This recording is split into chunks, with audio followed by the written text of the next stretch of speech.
few things from your kitchen so you're ready to go. The first thing, a plate. Try to find the flattest one you can. Mine has a little bit of a dip, but it's fine. It's pretty flat in the center. That's going to work. Second thing, you need a knife.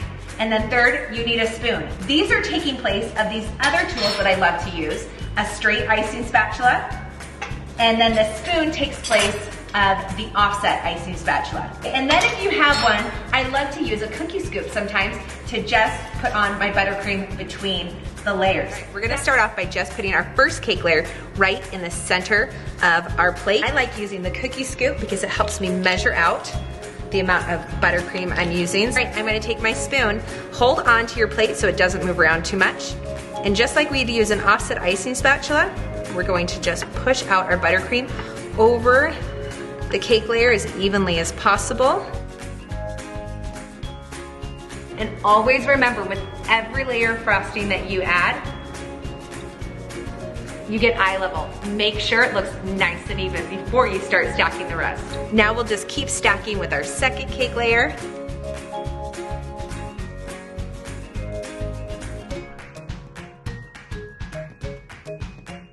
And your final cake layer goes on top side down. Then you've got the smoothest side right on the top, and we're ready to add our crumb coat.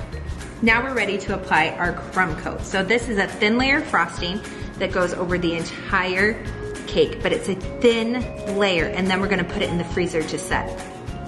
I'm using my knife and making sure the straightest edge is what I'm using against the cake layers. Don't worry if you get crumbs in this layer of buttercream. We're gonna go over it so you don't even see them in a little bit.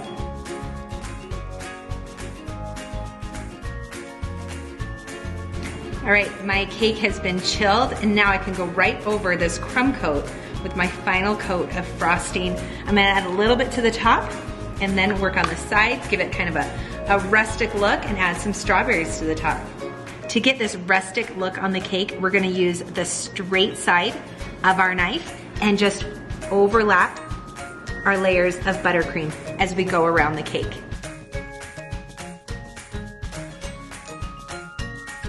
I'm gonna add a few fresh strawberries to the top, and then we are done. All right, how about that for cake in less than 20 minutes to decorate that? It's rustic, it's gorgeous. I'm gonna dig in. Let me show you a slice of this cake. How about that gorgeous slice of cake? Don't forget, you can find all my recipes and tips, tutorials over on cakebycourtney.com and Cake by Courtney on Instagram. And when you're ready to graduate from the knife and the spoon, I've got my products over on shop.cakebycourtney.com. Oh, I got a little cake left over for me. Happy baking.